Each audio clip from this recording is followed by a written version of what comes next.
Hola, soy Daniel Landa, periodista palentino y viajero. Y hace poco he regresado de mi última expedición a Atlántico y de ese viaje, que podéis ver por cierto estas semanas en televisión española, y de muchas otras cosas, os voy a hablar en el mentidero. Así que os espero allí. Coge tu silla, que empezamos.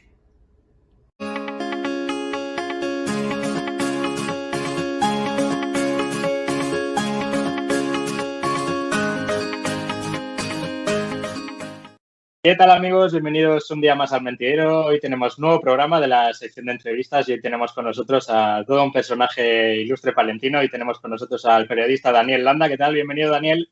Hola, ¿qué tal? ¿Cómo estás? Encantado de hablar contigo. El placer es todo nuestro. Ahora vamos a comprobar tu dilatada trayectoria, ya no solo en el mundo del periodismo, sino en la aventura de la vida, ¿no? Lo que podemos llamar una aventura de vida pues, durante todos estos años. Ahora vamos a conocerte un poco más en profundidad para toda la gente que no sepas quién eres, que esperemos que sean pocos, porque yo creo que merece la pena conocerte. Y nada, pues te dejo a ti la palabra. Cuéntanos quién es Daniel Landa y cómo empieza en el mundo de la aventura, por así decirlo. Bueno, pues Daniel Landa es un palentino errante últimamente, pero bueno, una persona pues con un amor a las raíces, paradójicamente, ¿no? Cuando uno piensa que se dedica a viajar y demás, pero bueno, pues un palentino que estudia comunicación audiovisual y a partir de la cual pues descubre una vocación derivada de este oficio de contar historias que, bueno, pues con el matiz de contarlas por todo el globo, ¿no? Por todo el mundo. Y bueno, yo diría que el origen bueno, pues de esto en lo que me he especializado, que es hacer series documentales de viajes, parte, pues hace ya bastante tiempo, en el año 99, donde decido con otro palentino, que es Alberto Fernández Salido, y Pedro Martínez, al que llamamos cariñosamente Orson, por lo del tercer hombre, porque fue el tercer hombre que encontramos, para hacer una expedición que nos llevó desde Palencia precisamente a Singapur, ¿no? Bueno, y aquello fue pues una aventura poco pensada, una aventura hecha con el corazón, con todas las ganas también de contarlo y de crear un formato televisivo. Y bueno, pues de ahí surge la serie que llamamos Palencia-Singapur, el viaje de los tres océanos, ¿no? Porque tocábamos tangencialmente tres océanos. Y bueno, pues de aquella experiencia se va convirtiendo con el tiempo en algo un poco más serio. No es que no fuera serio, ¿no? Pero era un poco descerebrado. Tres tipos con 25 años intentando, bueno, pues vamos a Singapur a ver qué pasa. Y bueno, pues la verdad es que fue una experiencia muy visceral, muy bonita. Y además que encajaba muy bien con el mundo del periodismo, ¿no? Del cual comparto también esa otra vocación. Por lo tanto, bueno, pues a partir de ahí decidí que por qué no intentar convertir, bueno, el periodismo de viajes en un oficio, en un futuro, en una forma de vida, que en ocasiones uno tiene que alternar con otras muchas cosas, ¿no? Luego hay una cara B también Correcto. mucho más complicada, pero que sí que me ha permitido, primero, el privilegio de poder recorrer gran parte del mundo. Todavía queda mucho, el mundo es, por suerte, es muy vasto, muy enorme, ¿no? Pero sí que he encontrado ahí, bueno, pues un campo en el que me muevo con mucha comodidad y en el que, bueno, pues hemos estado durante muchos años haciendo, pues ya son creo que cuatro expediciones, expediciones largas, por decirlo, de varios meses o años, ¿no? Y bueno, y me ha llevado hasta esta última, que es Atlántico, que ahora, bueno, pues en televisión española se está emitiendo y estamos muy contentos de poder proyectarlo también en televisión, ¿no? Que es al final el motivo último. Pues sí, ahora hablaremos de esta última experiencia de Atlántico y de todas las peripecias que has tenido que experimentar a lo largo del viaje con todo tu equipo. Pero vamos a volver a remontarnos a esos inicios. ¿Tú tenías algún referente en aquel momento? ¿Cómo decides dar este salto? Porque al final es una locura, ¿no? Irse de Palencia a Singapur, yo creo que es la última ruta que se le podría ocurrir a alguien. Cuéntanos cómo das ese salto. Bueno, pues fíjate, yo íbamos a Mira, te voy a contar la historia de cómo fue esa génesis. Íbamos, recuerdo, yo estaba estrenando un coche que estábamos haciendo el rodaje y que creo que teníamos que hacer 1500 kilómetros y tal. Y entonces camino a Pamplona, donde íbamos a ver un concierto de Manolo García. Bueno, pues con mi amigo Alberto hablábamos, oye, 1500 kilómetros, si esto lo pones en línea recta, ¿dónde llegamos, no? ¿Dónde Porque llega? hacer el rodaje, y si sumas otros 1500, si sumas, y él, que es un periodista de raza, ¿no? Que ha trabajado en prensa escrita durante muchos años, y haciendo reportajes, pues rápidamente vimos las posibilidades de sacar una historia si nosotros, en lugar de ir a Pamplona y a Madrid o a Palencia y hacer esa triangulación interior, si lo que hacemos es extender esa línea hacia a ver hasta dónde llegamos, ¿no? Y decidimos que se podía llegar a Singapur. Todo por tierra, claro. Y todo, todo por tierra, coche, ¿no? Y claro, a ver, uno, pues evidentemente ha mamado de ciertos referentes. Para mí, un comunicador, independientemente del formato específico, pero era Félix Rodríguez de la Fuente, ¿no? Como comunicador brutal, que da igual lo que te cuente y en qué contexto, pero bueno, te cuenta la vida como una aventura, ¿no? Desde luego. Y a mí me parecía que, bueno, pues siempre dedicarme a estar fuera, ¿no? Fuera de una oficina. Y luego, más allá de eso, pues el referente del filo de lo imposible con Sebastián Álvaro, la ruta de Samarcanda, documentales como Baraka, pues al final también uno tiene sus referentes del estilo de realización o del tipo de aventura que quiere contar, ¿no? Bueno, yo la verdad he tirado siempre un poco más de clásicos en cuanto a referentes de aventura y luego pues vas intentando contarlo a tu propia manera, ¿no? No puedes imitar, tú tienes, evidentemente todos tenemos referentes y nos inspiramos de un montón de sitios, ¿no? Yo, por ejemplo, te diré que un gran inspirador en mi vida, en mi forma de contar, en la forma de crear los guiones, pues es mi abuelo, ¿no? Que en paz descanse, que es María Fernández Nieto, poeta, muy aferrado también a su tierra, ¿no? Y entonces a todo le sacaba poesía y esa forma de ver el mundo, pues yo intento con toda la modestia y con la distancia, ¿no? Que separa el talento que tenía mi abuelo, pero intento también que, bueno, cuando llegamos a un sitio, cuando vemos una aventura, no solamente contar el A, B y C, sino intentar sublimarlo, intentar darle un poquito de literatura, un poquito de poesía, que creo que además merecen muchos pueblos de los que visitamos. Desde Y luego. entonces, como ves, los referentes son muy variados y desde Indiana Jones a mi abuelo, te diría. Imagínate Bueno, el espectro que hay en medio, ¿no?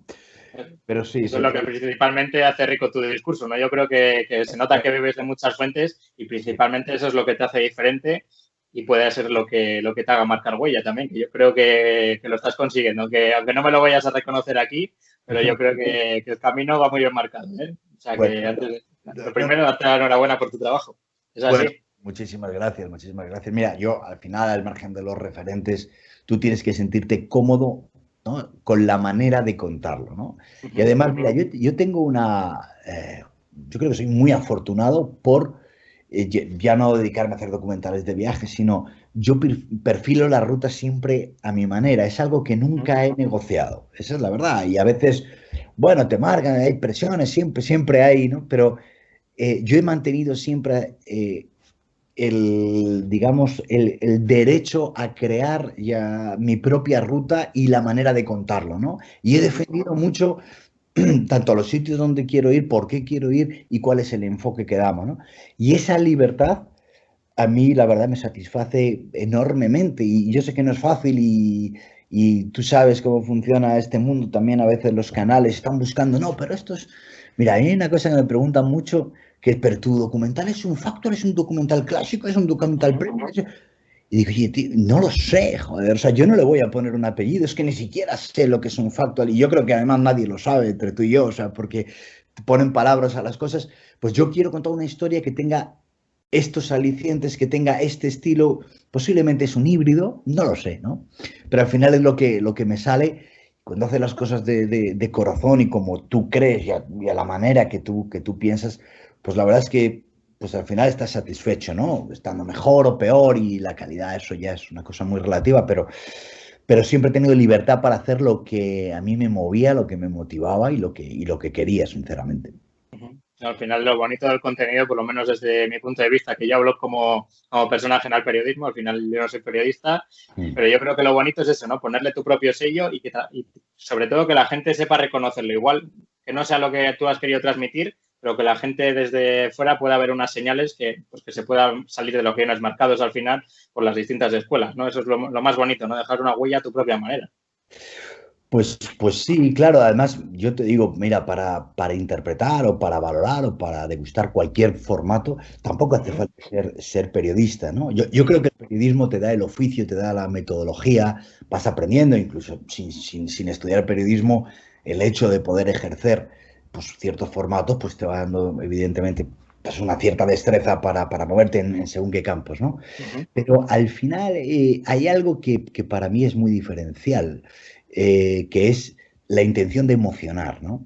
Nosotros estamos muy mal acostumbrados. Yo creo que el documental tiene muy mala fama, por desgracia. Y además no se quita, ¿eh? Y ahora yo sé que hay otras plataformas, y Netflix y Amazon y tal, que tienen documentales, pero sigue siendo el documental un formato un tanto castigado, ¿no? Y yo siempre he pensado que es un formato que primero te da mucha libertad, porque estás contando historias reales, pero le puedes dar también un toque, si quieres, cinematográfico en ocasiones, ¿no?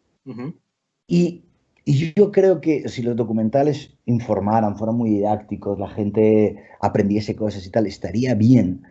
Pero si no consigo emocionar, creo que el mensaje no llega.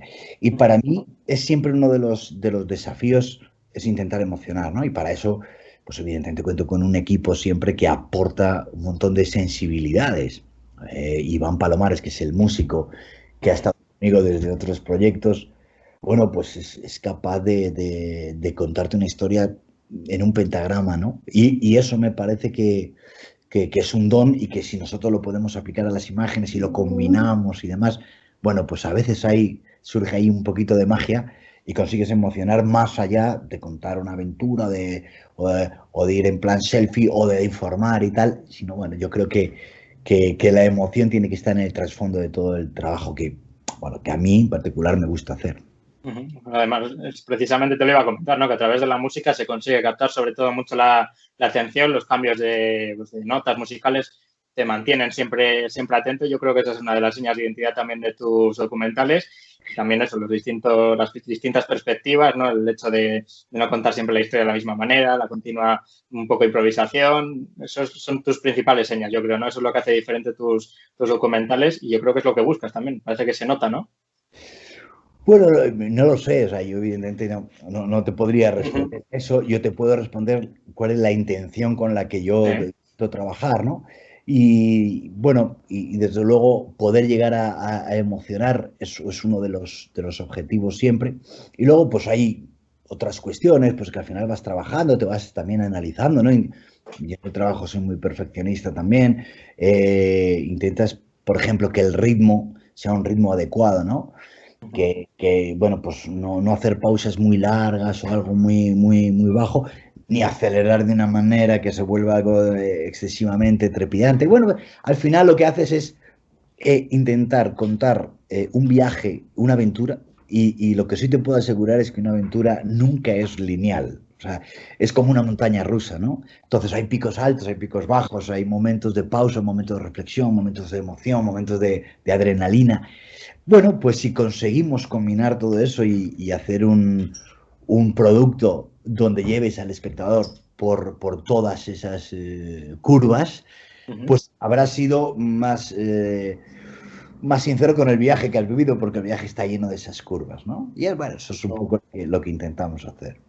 Pues yo creo que sinceramente lo consigues, porque yo creo que tus aventuras transmiten algo que no es lineal, desde luego, algo que son subidas y bajadas, como tú bien has comentado. Vamos a seguir repasando, si quieres, tu trayectoria, porque después del viaje de los tres océanos llegaba Europa en el espejo también, Un mundo aparte y Pacífico antes de llegar al Atlántico. Cuéntanos cómo se desarrollaron estas aventuras, porque has contado en alguna charla que he estado documentándome estos últimos días. Que muchas veces te encontrabas, ¿no? Con que acababas un proyecto, te encontrabas en el paro, cogías un folio y decías, a ver, ¿qué quiero hacer con mi vida? Sí. Te ponías a ello y ya luego lo difícil, lo has conseguido, está claro, era sacar adelante esos proyectos, ¿no? Sí, enfrentarse al folio en blanco es el gran desafío, ¿no? Y es así como se empieza. Claro, yo empiezo recién licenciado, ¿no? Acaba la carrera con todas las ganas, toda la ilusión del mundo y aguantas y aguantas.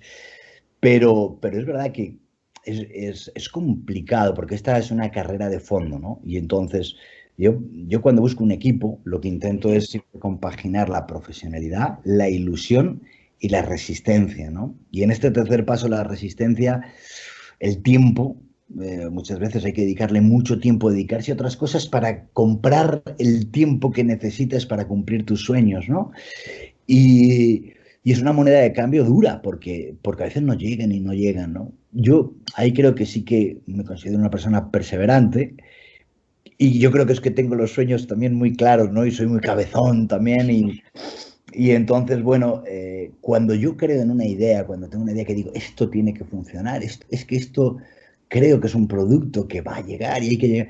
Bueno, pues si no me lo creo yo, pues no lo va a creer nadie, ¿no? Desde luego. Empezar es muy difícil, pero yo, digamos, el primer gran proyecto, porque el de Palencia Singapur, la verdad, salió en un momento muy oportuno donde, bueno, pues se apostaba por ese tipo de cosas porque no se hacían, que era más original, tal y cual. Lo hicimos de una manera muy precaria, pues con toda la ilusión del mundo, pero bastante descerebrado todo. Y salió algo digno y a partir de ahí quiero plantear esto de una manera mucho más profesional, que es un mundo aparte, que es dar la vuelta al mundo, que son 2 años de viaje, ¿no? Entonces, ¿cómo se financian 2 años de viaje? Eso es lo difícil, claro. Haciendo un documental, porque, bueno, no hay que olvidarse que no es lo mismo hacer una expedición o viajar que hacerlo grabando, donde luego además está la postproducción, donde, bueno, pues hay una logística diferente, ¿no? Y, y la verdad es que la vida te pone con socios maravillosos y yo me encontré un personaje, ¿no? A otro Quijote que nos reíamos entonces, que se llama José Luis Feliu, sevillano. Que vendió su casa, ¿no? Me suena la historia un poco. Vendió su casa. O sea, él apostó. Mira, hay un momento en la vida en la que tú no es que tengas que apostar, te tienes que apostar a ti mismo y ponerte sobre el tapete, tú mismo, tu vida, tu tiempo, tu todo, ¿no? Y él puso además la casa. Yo le decía, ¿dónde vas? No, acá todo para adelante, ¿no? Y la verdad es que contar con gente con esa determinación, con esa claridad en cuanto a afrontar esos sueños, pues evidentemente es un valor impagable, ¿no? Y José Luis y tanto, y Alfonso Negrón Pardiñas, que era el cámara, que era otro fenómeno, ¿no? Pues al final, cuando tú empiezas una cosa de esa, cuando empiezas con el folio en blanco, luego el folio te lleva por páginas que uno no tiene pensadas, normalmente te lleva a lugares maravillosos que ni imaginabas o a situaciones complejas que tampoco tenías previstas, ¿no? Pero bueno, de eso se trata, esa es la incertidumbre es parte de este oficio, ¿no? El problema es que a veces la incertidumbre llega cuando no debe, ¿no? O tienes que empezar de cero demasiadas veces, ¿no? A veces pues cuento a mis allegados, digo, yo es que siento que tengo que hacer una oposición y ganarme la plaza cada vez que haga un proyecto, ¿no? Porque le dedicas 3 años y venga, pim, pam. Y no te lo pones. Es empezar de cero otra vez, claro. Es empezar de cero y no te lo ponen fácil. O sea, yo, mira, pues a lo mejor he hecho 4 series o 5 series documentales. Yo ahora voy a presentar una, bueno, pues en determinados ámbitos te conocen y te reciben y tal, pero de ahí a conseguir consolidarlo y demás, es un trabajo, o sea, no es arduo, es un maratón y es un maratón con obstáculos, es una gincana que no acaba nunca solo para financiarlo. Y cuando llegas a financiarlo o a semifinanciarlo, dices, venga, empezamos. Y ahí empieza el viaje, que normalmente te pilla ya cansado de todo lo demás, imagínate, ¿no? Es el trabajo que llevas. Pero bueno, algo tiene esto de recompensa, de satisfacciones plenas, de felicidad. Al final es exprimir la vida, es vivirla de una manera muy intensa y poder contarlo y poder hacer lo que te gusta, tanto profesional como personalmente, ¿no? Por lo tanto, no puedo quejarme. O sea, yo te cuento esto como contexto porque no es fácil, porque también a la gente hay que decir, oye, esto es complejo, ¿eh? Y es duro. Claro. Y hay una tormenta de noes antes de recibir un sí. Eso es infalible. También contabas una vez, ¿no? En una charla de estas que había recibido 300 y pico noes y solo un sí, ¿no? Que al final la perseverancia es una palabra que al final ha marcado tu trabajo, ¿no? Sí, sí. Mira, eso fue en un mundo aparte y me tomé la molestia de contarlo porque además, pues bueno, yo iba agendando para no llamar a los mismos varias veces, pues todo va en orden y demás. Nosotros tardamos 4 años en empezar la vuelta al mundo. Es decir, yo el proyecto, pues mira, en 6 meses lo tienes bastante definido, o en 4 meses, y luego además, bueno, pues en una etapa donde yo dije, vamos a hacer un proyecto, y yo me metí un mes de agosto en Madrid, encerrado en casa, y dije, no salgo de aquí hasta no tener un primer boceto. Y a partir de ahí lo desarrollas y ya lo tienes todo, y empieza la andadura de intentar vender, ¿no? Ese sueño de poder financiarlo. Claro, tardas 4 años, Claro. es una etapa de tu vida, desgasta mucho, pero es lo que te digo, ¿cambiarías ese tiempo y tal por no hacerla? Pues no, Desde porque luego. me parece algo tan excepcional tener luego el privilegio de poder viajar y conocer esos entornos y salirse del camino tantas veces, que es una de las cosas que nosotros también, yo personalmente a mi equipo siempre les digo, hay que salirse del camino. Las cosas no pasan a pie de carretera, a veces sí, pero hay que salirse del camino, ¿no?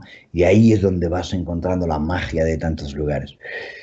Y hemos visto tantos, tantos, tantos lugares que, bueno, cuando miras, si lo piensas un poco todo en general, pues, te puedes llegar a abrumar, ¿no?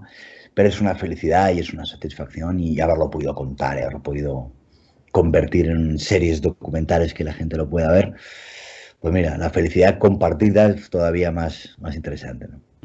Al final es lo bonito, ¿no? Llevar un equipo, que yo me imagino que no te imagines esos viajes contados de otra manera, sin la gente que te ha rodeado en esos momentos. Tú cuando echas la vista atrás, Sí. siempre están ellos allí, claro. Sí, para mí esto siempre es un trabajo coral, y siempre lo digo, y este quiero decir, aquí hay muchas patitas y mucha gente remando en la misma barca, ¿no? Y bueno, yo sé que hay mucha gente que viaja en solitario, incluso bueno, que hace programas y contenidos y tal de viaje en solitario, lo cual me parece admirable por otra parte, ¿no? Pero es que yo concibo el viaje en equipo. Me gusta más, ¿no? Comparte sensaciones. Y además, mira, también hay una cosa que creo que en esta época en la que vivimos se tiende a hacer, ¿no? Yo he viajado solo bastantes veces también, porque puedo, pues oye, si no tengo a nadie con quien viajar, pues cojo, o no tienen vacaciones o lo que sea, pues me pido yo, ¿no? Y también tiene su atractivo, claro, deja solo. Pero... Tiene su atractivo, es interesante, pero al final estás demasiado conectado a tu mundo, pues yo qué sé, pues por el móvil, por redes sociales, por historia. A veces intentamos contarlo demasiado. Mira, estoy viviendo esto, y te lo pierdes, ¿no? Yo prefiero tomarme un vino, una cerveza con mis amigos y comentar con la gente que lo hemos vivido, ¿no? A mí me enriquece más, eso ya es cuestión de gustos, pero me enriquece, y creo que el trabajo al final es un trabajo de todos, siempre lo he sentido así, siempre intento hablar en plural de nuestros documentales, porque son nuestros, de hecho, y me parece bonito, y me parece bonito yo como director marcar la guía y que todos rememos, pero todos aportan y todos llegan a otros sitios que tú no llegarías sin la ayuda de este, del otro, bueno, y aquello va enriqueciendo tanto la experiencia como el producto audiovisual, ¿no? Lo cual, bueno, pues me parece redondo. Pues vamos a centrarnos ahora ya, si quieres, en esta última aventura, que ha sido Atlántico. Recordamos que se emite los sábados a las 6, si no me equivoco, a las 2, ¿verdad? 6, 6 y 5, más o menos. Sí, los sábados a las 6 en la 2, y luego los viernes a las Antes de 2. comer. Y bueno, y cada capítulo está desde el sábado que se emite hasta el siguiente sábado, pues está la carta cada capítulo. Lo que pasa es que va cambiando a medida que se van emitiendo capítulos nuevos, ¿no? Pues cuéntanos primero de dónde viene esta tendencia, ¿no? De hacer ya documentales con nombres de océanos. ¿Por qué has elegido los océanos y no, por ejemplo, cordilleras? Cuéntanos cuál es ese gancho que tienen para ti.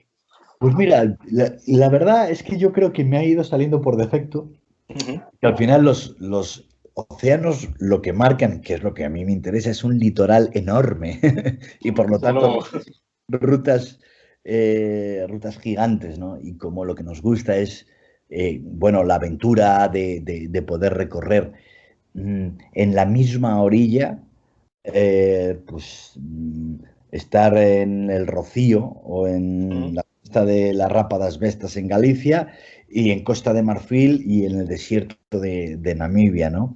Y al final el océano es como un elemento muy integrador, donde siempre acabas asomándote pero no deja de ser una excusa bonita, interesante y que sí que engloba toda la parte de la tierra adentro, que es lo que realmente nos interesa, ¿no? Porque al final nosotros lo que queremos es contar historias humanas. Mira, hoy he estado yo escribiendo el guión de Angola, que estamos ahora pues editando esa parte, y hay unos paisajes brutales, brutales. Y por todos lados, ya ves, un escaparate, a mí me impresionó mucho. Pero si le quitas las tribus a Angola, se queda en una especie, pues eso, de escaparate muy bonito, ¿no? Pero lo que le da autenticidad a los sitios, y vuelvo a decir, es mi opinión y es mi sensación, y es lo que a mí me gusta, es la gente, el contacto, ¿no? Que no siempre es ni fácil, ni siempre es del todo grato ni agradable, cuidado, tampoco hay que hablar con demasiada frivolidad, no, todo el mundo, no, hay momentos también duros y complicados, pero bueno, al final el contacto con la gente es lo que marca un viaje, y a mí siempre me ha pasado, y seguiremos en esa línea de momento, ¿no? Porque es lo que me llena y porque es lo que le pone una sonrisa, un drama, algo en lo que tú empatizas. Porque con el desierto puedes maravillarte, pero si no pones unos nómadas bereber que tiene una historia humana dentro del desierto, pues No deja de ser arena al final. es arena, muy bonito, y atardeceres, pero inertes, ¿no? Precisamente una de las frases que me había llamado la atención a la que mencionas a los bereberes es ese momento que estás sentado con uno en la arena y dices, bueno, nosotros somos un poco también nómadas, ¿no? Y dices, bueno, sois nómadas de plástico. Yo creo que esa frase se nota que te ha marcado mucho porque la repetiste también al final de ese propio capítulo. Cuéntanos por qué te ha marcado tanto. Eso te hizo hacer un clic y dije, joder, igual no soy tan nómada como pensaba porque esto lo hago por viajar y no por más o menos como una obligación, ¿no? Que es lo que intentaba transmitir él. Porque me pareció un zasca maravilloso. Me pareció una lección de vida, ¿no? Al final, creo que hay que aparcar el ego, ¿no? Es verdad que nosotros, oye, pues viajamos mucho, es indudable, y es indudable que tiene pues su mérito, oye, pues estar en una expedición tantos meses y demás, ¿no? Pero al final, bueno, tampoco es cuestión de comparar, ¿no? Pero él mismo hablaba de, no, sois nómadas de plástico, ¿no? Vais con vuestras camaritas, vuestros coches, tal. Y nosotros somos nómadas por necesidad, ¿no? O sea, de una manera mucho más existencial. Entonces, yo la palabra nómada no es algo que yo mismo me autodefine nómada, porque no lo soy. Yo he empezado diciéndote que me considero un palentino, ahora mismo asentado y encantado de estar en Madrid, ciudad que me encanta y me apasiona, pero tengo mis raíces. ¿Qué es lo que me gusta? Hacer escapadas, hombre, tampoco es eso. Sí me gusta viajar y yo diría que creo que con mayúsculas, ¿no? Pero una cosa es viajar por mucho que viaje y otra cosa es vivir por necesidad desplazándote de un lugar a otro, que es lo que hacen estos nómadas, ¿no? Entonces, eso de nómadas de plástico me gustó porque es bueno que a veces te recuerden, baja un poquito, ¿no? Nómada, ¿dónde vas, no? Creo que hay que... O sea, también, bueno, en todos los sectores pues hay egos y tal, pues he viajado más, he estado en tantos países, pues tal. Bueno, y viene alguien y te recuerda, ¿y qué? ¿No? Hay que vivir, no viajar, decía. Pues mira, sí, te compro la idea, más la acepto y titulo el capítulo así, porque creo que es lo que nos define nómadas de plástico, ¿no? Sin desmerecer, ojo, también el viaje y demás, hay que equilibrio, pero también está bien reírse un poco de uno mismo y ponerte en el lugar pues, que te corresponde, ¿no? Y creo que estar con un bereber es un buen ejercicio también contra la vanidad, ¿no? Precisamente uno de los problemas que os encontrasteis durante esta grabación en África fue el ya archiconocido COVID, ¿no? ¿Cómo lo vivisteis allí? Porque por lo que he podido leer, os pilló como en España le estáis viendo que avanzaba la enfermedad, pero vosotros estabais, si no me equivoco, en Benín, ¿no? Por esa zona. Y claro, que os tuvisteis que volver porque os quedabais allí, si no, ¿no? Bueno, pues ha sido la aventura dentro de la aventura, una aventura del todo indeseada, lógicamente, que nos preocupaba enormemente, pero fíjate, nosotros vivíamos todo como una burbuja, un tanto de una forma muy real, ¿no? Yo recuerdo hablar con mis padres y decir, nos han confinado, no podemos salir de casa, y nosotros íbamos esa noche a ver un ritual vudú con 500 personas, ¿sabes? Y el mundo tú ibas viendo, tú vas leyendo y oye, yo intento estar actualizado aunque esté fuera, ¿no? O lejos, y evidentemente pues vas viendo todo, tu gente te va llamando, mi mujer me dice, me han confinado, estamos en casa, y entonces yo hubo un momento que dije, esto va a expandirse, esto nos va a tocar. Lo que no sabíamos es que se iba a precipitar tanto, Claro. que fue prácticamente de la noche a la mañana, estábamos en Benín, como tú has dicho, y, y entonces, bueno, estábamos además muy lejos de la capital, estábamos como a 10 horas de la capital. Esto lo vamos a contar en el último capítulo de esta primera No, no temporada. spoiler ahí. No te va a hacer así un super spoiler, pero sí te diré que, bueno, pues hicimos lo que teníamos que hacer, ¿no? Aparte, que era volver cuanto antes, y volver de urgencia y con un estrés brutal. O sea, lo veréis, no hay nada impostado. O sea, estábamos pues realmente de los nervios porque había un avión que salía a las 12 horas de donde estábamos, que estábamos a 10 horas. Y los coches... Justo. Imagínate, ¿qué hacemos con los coches? ¿Cómo nos vamos? ¿Cómo retomamos? De momento vamos al aeropuerto y tenemos 10 horas para pensarlo, ¿no? Y entonces, pues al final, como pasa tantas veces, y te contaba de esos ángeles, de esos compañeros, de esos cómplices en el camino, pues el guía que nos acompañaba, que se llama Omar, que es un auténtico fuera de serie, un tipo de esos nobles, diligentes, un gran guía y una gran persona, pues le dije, Omar, te dejo 2 llaves de 2 Volvos y volveremos en cuanto podamos, ¿no? Ese en cuanto podamos fue 9 meses más tarde y de una manera muy distinta a como nosotros pensábamos, pero sí te puedo decir que regresamos a venir para retomar camino y abordar la última parte de lo que nos habíamos dejado. Pero claro, lo que iba a ser al final un viaje de 11 meses, pues se ha convertido en un viaje de casi 2 años, ¿no? Entre la pandemia, entre esto, no sé qué, tal y cual. Pero bueno, es la vida y de hecho, pues hombre, pues yo creo que somos los últimos en la lista para quejarnos de nada, ¿no? Con todo lo que ha pasado. A nosotros, pues evidentemente, el proyecto se trastocó mucho, se ha vuelto algo mucho más complicado. O sea, la aventura no esperábamos tanto. Yo no soy de los que Claro. quieren sufrir en los viajes para contar, pero No, tampoco tanto, ¿no? nos tocó, ¿no? Y en fin, y así fue. Y no volvimos todos. El equipo se redujo a la mitad. Y bueno, y quien quiso acompañarme continuó y quienes decidieron quedarse se quedaron, ¿no? Es parte de, mira, un viaje tan largo es como la vida. Lo que te decía de las curvas, ¿no? Subes, bajas, hay 1000 estados anímicos y llegado a un punto, pues cada uno toma sus decisiones como la vida, y los caminos pues se juntan y se separan y el último tramo pues nos tocó hacerlo a 2 personas solamente y fue una experiencia muy intensa y la verdad muy, muy inolvidable. O sea, algo que no olvidaremos en la vida fueron los últimos 4 meses de mi vida. Así, muy intensos y la verdad muy bonitos también, apasionantes, apasionantes. Posiblemente de lo más visceral que yo he hecho nunca han sido los últimos 4 capítulos, 4 meses de Atlántico. Pero Al final ha sido un viaje lleno de anécdotas porque leía también que Vincent, tu director de fotografía, se tuvo que volver a España por una pelea con un jefe de una tribu, si no me equivoco, ¿no? Eso me imagino que ya fuera un punto ya que diría, joder, ya empezamos a trastocar el viaje, ¿no? no, la verdad es que nos ha pasado de todo. Y mira, por primera vez yo he contado con 2 directores de foto, 2 directores de fotografía, que eran Tato de la Rosa y Vicente Modino, 2 grandes profesionales con una sensibilidad ambos espectacular. Y hacer aquel equipo, joder, era un acierto absoluto. Y tuvimos la desgracia, bueno, tuvo la desgracia Vincent de que le retara un tipo de la comunidad de los Diola, que están en Senegal, al sur de Senegal, en la región de Casamance y todo eso.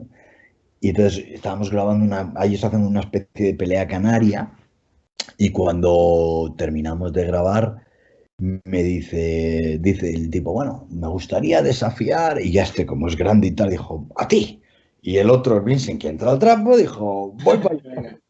Y yo dije, bueno, cuidado, lo grabamos y tal, con tan mala suerte de que en un movimiento, pues estiró lo que fuera y se partió el bíceps anterior del brazo. Con lo cual tenía que volverse de urgencia para ser operado, porque es una lesión que puede dejar secuelas si no te operas pronto.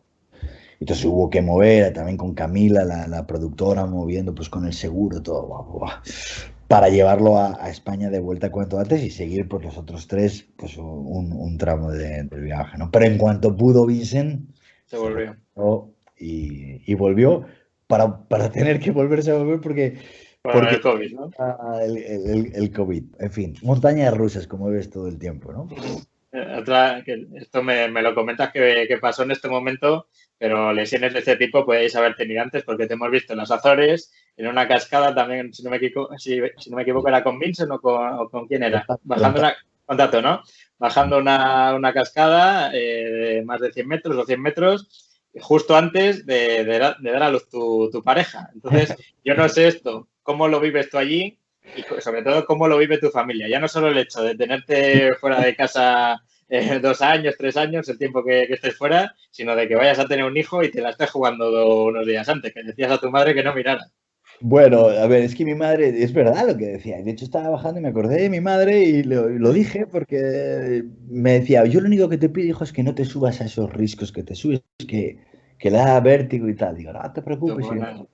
Pero al final, pues te vienes arriba, ¿no? Y a veces, y yo es verdad que estaba a punto de ser padre por primera vez y a lo mejor envalentonado por mis últimos días de no tener esa responsabilidades. Pues no lo sé. Al final también joder, lo quieres probar todo, la curiosidad Claro. es, Una vez que estás allí no vas a renunciar. Oye, claro.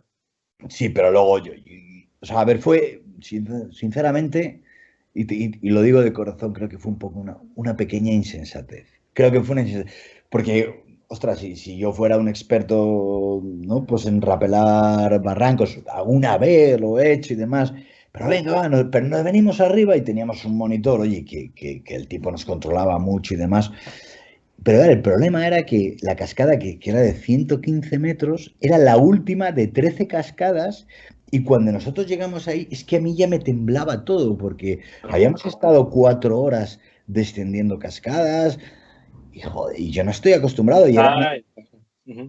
Y bueno, y al final lo haces y te vienes arriba, a veces cometes locuras, alguna licencia hay que tomar, hay que ser cauto también, porque parece que no quiero animar a la gente a hacer insensateces, pero bueno, de vez en cuando, pues mira, te pilla, ya que sé, por la razón que sea, y dices, vamos a hacerlo, tanto me siguió el pobre también diciendo, venga, ¿tú crees? Digo, que sí, hombre, que sí. Sí, Nada, oye, ahí quedó grabado y ha quedado, oye, es una anécdota ya para contarle a tu hijo también. Decirle que. Y, ojo, y es una experiencia brutal, ¿eh? Y yo lo disfruté muchísimo. Pero claro, pero lo que decías tú, mi familia lo ve en diferido. Es que esa es la ventaja. Tú llegas ya, ya lo verás, ya lo verás. Y ya cuando Si se lo cuentas al hacerlo, igual no te abrían la puerta de casa luego. No. Eso sería, tendríamos un problema. Pero bueno, la verdad es que intentamos siempre con ciertas precauciones, ¿no? Pese a estas pequeñas locuras de vez en cuando.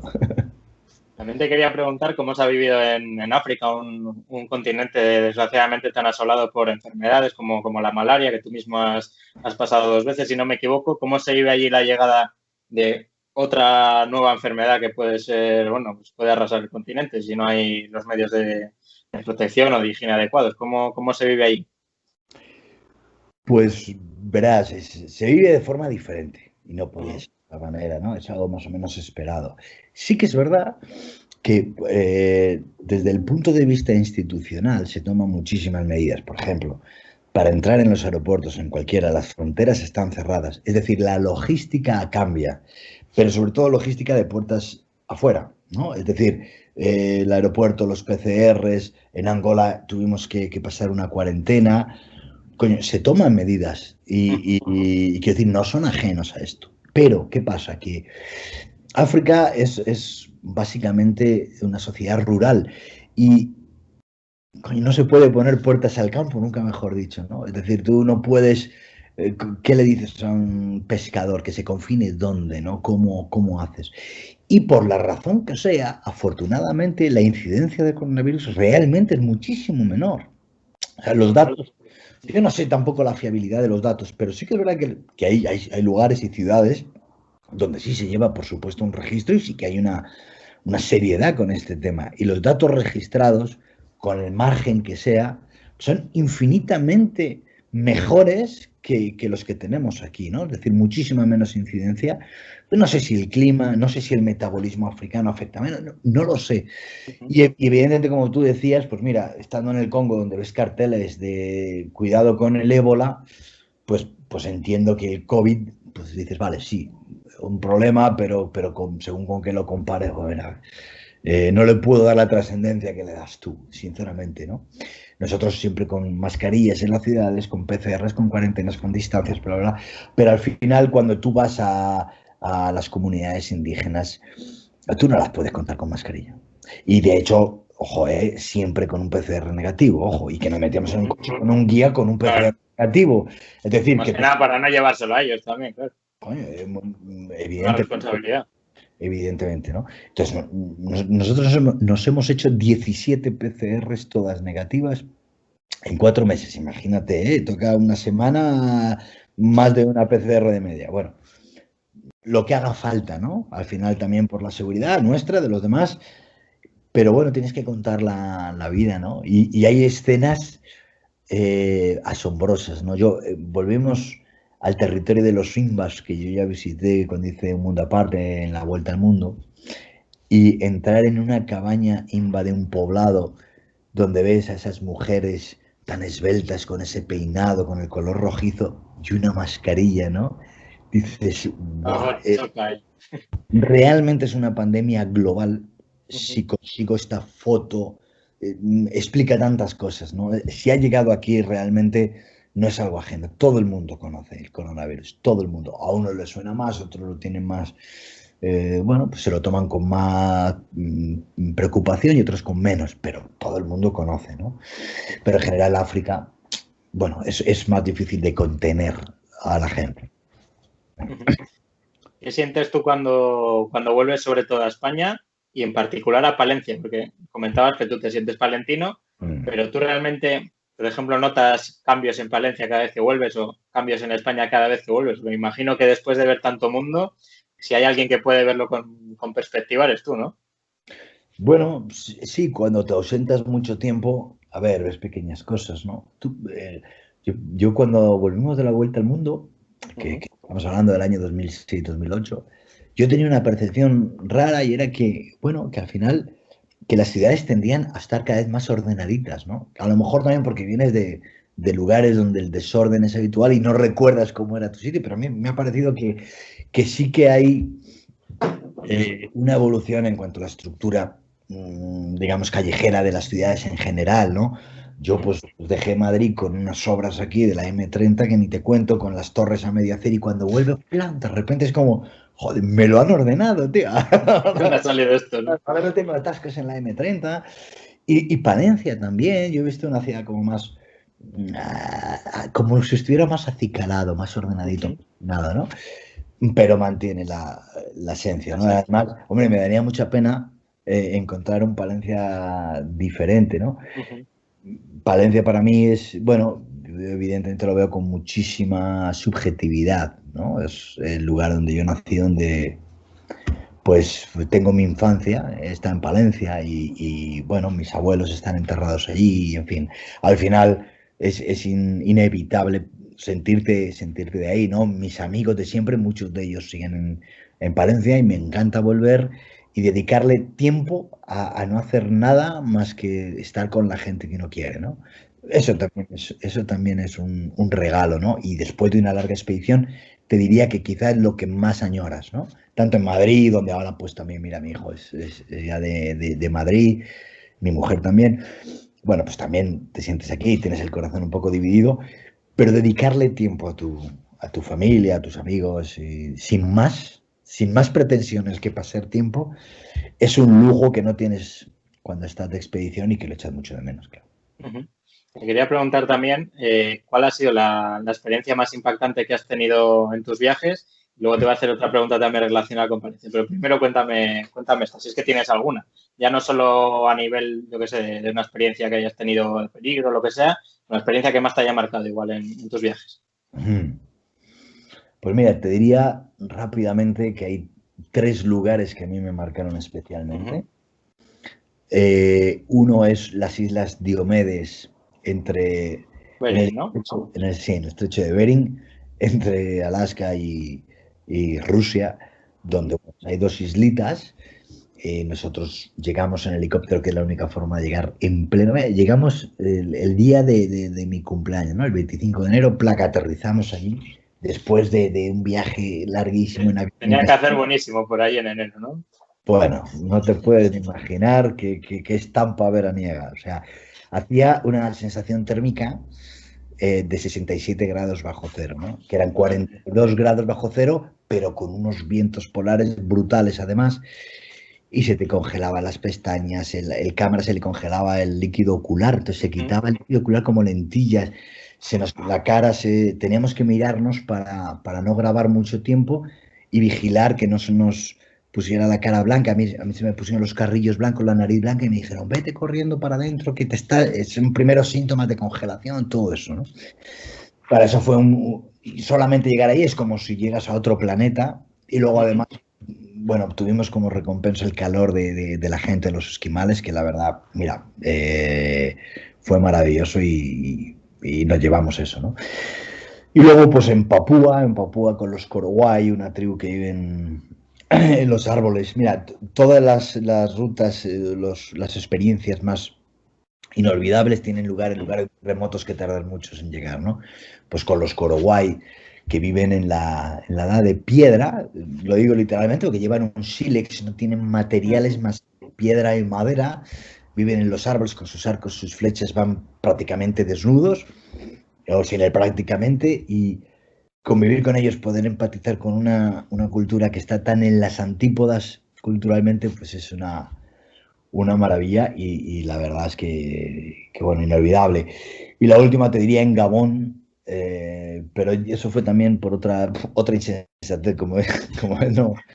Pero sí, bueno, participé en una iniciación africana y eso simplemente lo voy a dejar así con puntos suspensivos para que lo veáis en Atlántico. Me ha marcado como algo súper africano, profundo, de raíces que lo conoces desde dentro, ¿no? Y es muy impactante. ¿Has estado cerca de morir alguna vez? Porque me imagino que en alguno de estos encuentros con tribus que no están acostumbradas al contacto con lo que es la sociedad moderna, muchas veces te has podido encontrar con situaciones hostiles, ¿no? O ya fuera de contacto con este tipo de tribus, en alguna locura de estas que nos cuentas, ¿has estado cerca de la muerte realmente? Mira, yo, sinceramente, con las tribus jamás he sentido ese temor en absoluto, excepto quizá por lo visceral que fue en esta última incursión en la serie Atlántico que verás en Gabón, que ahí sí que realmente, bueno, pues las pasé canutas y dije, uff, cuidado aquí, ¿no?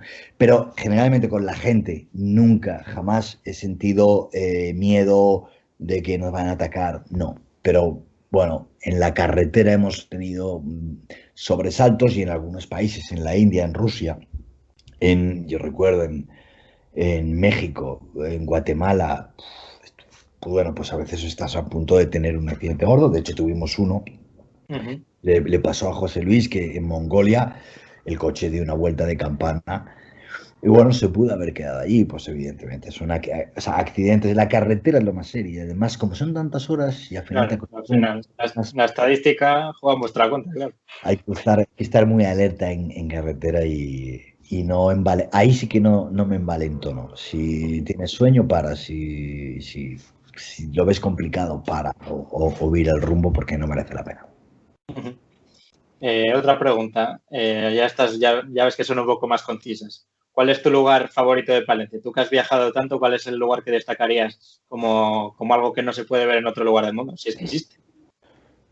Bueno, yo le tengo mucho cariño a Otilla del Pino. Mirador de Campos. Sí, de ahí empezó Palencia Singapur empezó allí, en Otilla del Pino, y la vuelta al mundo empieza y acaba en Otilla del Pino. Entonces es un lugar para mí emblemático. Esa vista del mar de Tierra de Campos me parece fascinante, ¿no? Pero luego, pues yo qué sé, el Valle de Mazópolis, me encanta la montaña palentina, a los pies del Espigüete, con esas cascadas, ¿no? Poder ir a ver al oso o bueno, pues ver los rebecos. No sé, es que además lo siente uno muy, muy suyo, ¿no? Y tenemos montaña, tenemos llanura y yo creo que somos también unos privilegiados de tener la provincia que tenemos, ¿no? Y en Palencia, pues capital, pues te diría cada rincón tengo yo mi historia, igual que tú, igual que todos los... Claro. ¿no? Con lo cual, pues el cariño está muy repartido por todos los rincones. Uh-huh.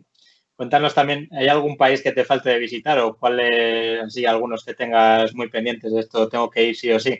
Hombre, hay muchos. A ver, pues al final no acabas de conocer, ¿no? Pues mira, yo, por ejemplo no conozco Nueva York, ¿no? Y dices, Uh-huh. Nueva Por York es eso. muy emblemático, pero no lo conozco, lo tengo apuntadísimo ya en rojo, de no, pendiente, siempre lo pospongo. Bueno, ya iremos a Nueva York, ¿no? Uh-huh. Madagascar es un lugar que me apetece mucho desde hace mucho tiempo. Los Istanes, ¿no? En Asia Central me apetece mucho. Y ya luego, pues, exóticos, pues, no sé, la isla de Svalbard, ahí al norte de Cabo Norte. Hay muchos sitios. Y afortunadamente sigue habiendo, ¿no? Para tener todavía proyectos de futuro. Que no sé. Muy bien. Al final es material que puedes aprovechar. Ya para cerrar, quiero hacerte una pregunta. Hablábamos antes de este folio en blanco que te ponías muchas veces. Si ahora Daniel Landa se tuviera que poner delante de ese folio en blanco, ¿qué escribiría? Pues si me tuviera que poner delante de un folio en blanco, lo haría un poco a escondidas de mi mujer, no es que me diga, No viene, ¿no? pero espérate un poco, ¿no? A ver, mira, el proyecto Atlántico en realidad tenía dos vertientes, Atlántico africana y Atlántico americana. A mí me gustaría, porque me parece que sería muy redondo, poder circunvalarlo completamente por el otro lado y terminar haciendo el camino de Santiago que nos llevaría a Finisterre, que es donde empieza esta ruta, ¿no? De tal forma que al final de todo. Pero bueno, me gustaría hacerlo también de una manera que pudiera conciliarlo un poco con mi vida, ¿no? Aunque evidentemente pues mi mujer sabe cuál es mi trabajo y está bien. Lo que pasa es que me lo dices ahora también recién llegado Claro. y lo tengo y tengo ganas y luego al final no tardará mucho en que vuelva otra vez el gusanillo, ¿no? Y sí, es un proyecto que está ahí en el horizonte, ¿no? Ahora habrá que empezar esos 2, 3 años para conseguir tal, pero bueno, cogeremos las fuerzas suficientes para intentarlo, seguro que sí. Pues desde luego que estaremos encantados de verlo porque, vamos, si tiene tan buena pinta como está teniendo Atlántico y todos los proyectos que has desarrollado, seguro que será todo un éxito y ojalá lo podamos ver desde luego y que no te cambien la cerradura de casa, que también es muy importante. Que hay Ojalá que, como dices, nada, me hay que llevaré a mi compaginarlo. mujer y a mi hijo un tramo por América que es como mucho, va a ser mucho más amable que esa parte africana. Desde luego que sí. O sea, que yo creo que será más compatible y bueno, pues y si llega a hacerse, a producirse, pues espero que lo veáis y nos acompañéis también, aunque sea desde la pantalla. Pues será un placer, desde luego. Muchas gracias, Daniel, por estar ahí con nosotros dándonos esta lección de vida. Al final da gusto contar con testimonios como el tuyo. Y nada, que muchas gracias por haber estado con nosotros. Un placer compartirlo con gente como tú y en tu canal. Un placer. Pues ha sido un placer. Os recordamos que a los que estáis al otro lado de la cámara que Atlántico se emite en la 2 los viernes a las 2 de la tarde y los sábados a las 6. Así que os dejaremos también algún enlace por aquí abajo en la descripción. Y muchas gracias por haber estado ahí con nosotros. Suscribiros al canal si os gusta lo que hacemos. Dale a la campanita, me gusta, estas cosas que nos obligan a decir por el contrato de YouTube, ya lo sabéis. Y nos vemos en el próximo capítulo. Guardad vuestra silla. Hasta luego.